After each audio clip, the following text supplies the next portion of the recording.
do I ever think about depersonalization and derealization now that I'm fully recovered? So let me go ahead and first say, if you don't know who I am, my name is Jordan Hardgrave.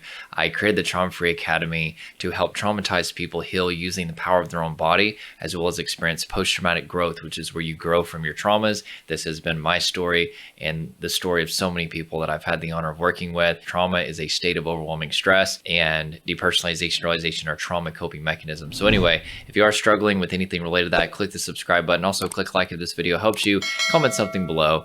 And also, if you're interested in applying to work one-on-one with me and my team to help you become symptom-free and stay symptom-free for the rest of your life, there is a lot of things we need to adjust. There's an application below where you can apply for my Rise Unlimited program. You get 12 weeks of unlimited coaching with me, private coaching, where I will take you by the hand and really walk you through this process, because it is very, very, very up and down. We also have courses available. There's a bunch of different resources, so check that out. All right, let's get to it. So to answer the question, in a short answer, the answer is no. I don't think about depersonalization, realization as far as my free time. Now, I do help people with trauma as my full-time vocation. And so obviously I have to talk about the symptoms to help other people. But whenever I get off work and I'm just hanging out with my wife and kids, I'm not sitting around like, hey, you know what? All those years ago, it sure was terrible whenever I felt out of my body and I felt like everything was a dream world and I went through all those traumas. Like it's just not on the radar anymore. I'm focused on just living my life. And if I didn't have to talk about these symptoms as part of my vocation, I never would talk about them ever again. In fact, whenever I was suffering with the symptoms, I made a commitment that if I could ever overcome the symptoms, that I was going to spend the rest of my life helping other people, because it was just so frustrating and so excruciatingly painful to try to figure out how to recover. I was watching YouTube video after YouTube video. I was going to forum after forum. I bought a few programs that promised results but didn't work, and was just trying to outlogic the symptoms, trying to outthink the symptoms. I tried everything. I even tried hugging a tree, which actually did help a little bit, which is why I'm now launching the Tree Hugger course. Are you interested in learning how to hug trees? In this brand new online course, we will teach 10 exclusive tree hugging strategies. No, but seriously, I looked up like grounding techniques or whatever, because I was like, well, I feel so disconnected from my body and everything feels fake and dreamlike and I feel so disconnected. That sounded really good at the time. And it basically said, place your arms firmly around the tree and then become one with the tree and visualize the roots going deep. And dude, I'm not even joking. It actually did help me. I'm not suggesting you do that, but I literally tried everything. But whenever I finally got over the symptoms and I posted the YouTube videos that I posted, and there were so many people who were being helped and they started wanting my help, I was excited and I was also terrified, because I was like, dude, that means that I'm going to have to start talking about this. And I didn't want to talk about it, even especially early on, right after I recovered.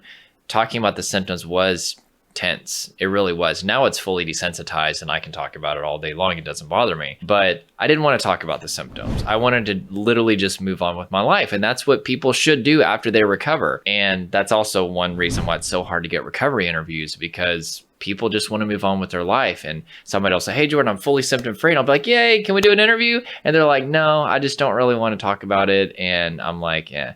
So by the way, those of you who have done recovery interviews for YouTube, thank you so much, because that's really important to encourage people and also to show that you can recover. So anyway, with that being said, no, I never think about the symptoms. Once you feel normal, you just go back to living life as normal. Like you're not like, okay, there is that initial period right after you recover where you have this newfound appreciation for life, and it is like ecstasy. You're like, oh my God, yes, I can finally just do normal stuff again and just be my old carefree self and just live life the way that I want to without the symptoms showing up and hijacking everything. But within months that goes away, and then you're just paying bills and you're just living your life. But the power of it is now you're free to actually live your life. And I do feel like you always carry a greater appreciation for life, even if you don't necessarily connect that to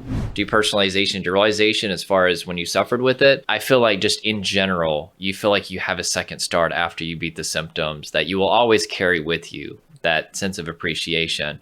But this is what I tell people. Right now, these symptoms are everything. They are your obsession. They are your number one focus. And it just feels like there's nothing else that's important in the world. And also, I'm really, really important to you right now, right?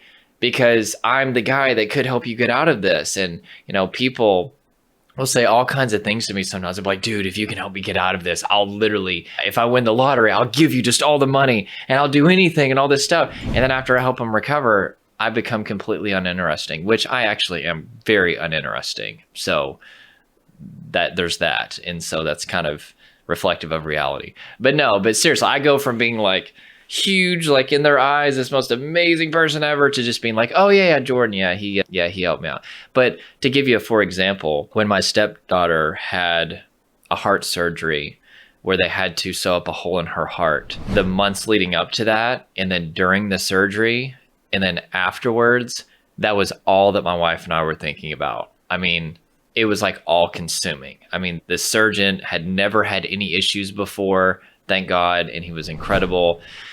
But even so, I mean, it's literally, she's tiny, right? She's not a big girl at all. And just thinking about, them having to open up her heart and sew a hole, it was just, that's all I could think about. But once she was safe, and once we were able to move on as far as like, hey, she's healthy, she's great, we can move forward, we never think about it anymore. Now, there's still a scar that every now and then, she'll point to, and it's kind of like a memory at this point. And anytime she points out that scar, we're like, yeah, that's so powerful that, that the doctors were able to fix that for you. And you're such a strong girl.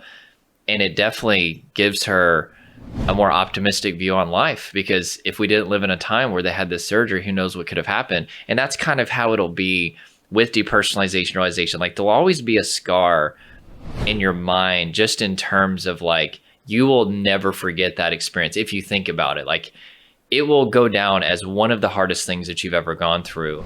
But will it be something that you're just thinking about all the time? Absolutely not. You'll just go back to normal. It will literally just be like it was before, except you'll have a greater sense of gratitude for life. And if you recovered the right way, which is where you actually deal with the things happening in your body and in your life that are creating nervous system overwhelm, you don't rely just on these distraction techniques, acceptance techniques, or just some other thing that temporarily calms your nervous system or just dissociates you from your body and doesn't actually deal with anything.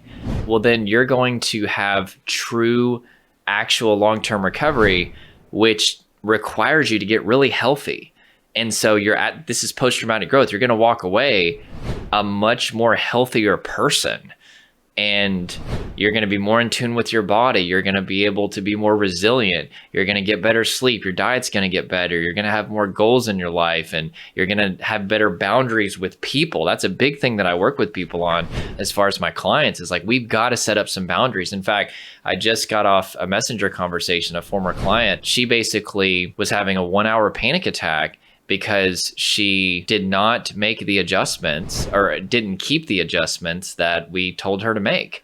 And I basically was just encouraging her and kind of helping her break the loop of panic. And she was like, I'm going to have to make a lot of adjustments in my lifestyle. She's overworking herself extremely too much, right? She actually owns a business and she's got too much weight on her. And if you want to become symptom-free and stay symptom-free, you're going to have to make adjustments.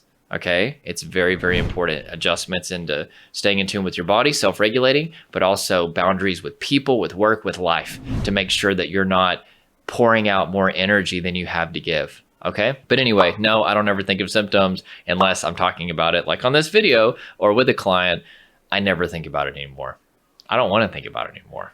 In fact, that's kind of one of the downsides to what I do, is like, it's like, yay, let's wake up and talk about symptoms. No, honestly, I don't talk about symptoms with clients too much. I really don't.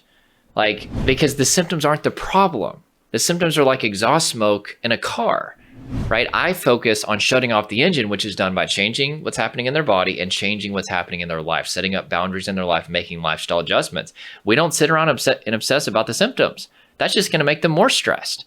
There's no point in that. That's like if you're overweight, sitting around and obsessing over the fat. It's like that's going to do nothing. Let's focus on getting on the treadmill. Let's do the calorie deficit. Let's change your diet so we can get rid of the fat, right? So anyway, and as you can see, obviously, I don't have any fat issues. In fact, I'm about to shrivel into a little nothing and like a skeleton. I work so much sometimes I don't eat as much as I should, but I'm working on it. Anyway, you guys are awesome. Have a good day.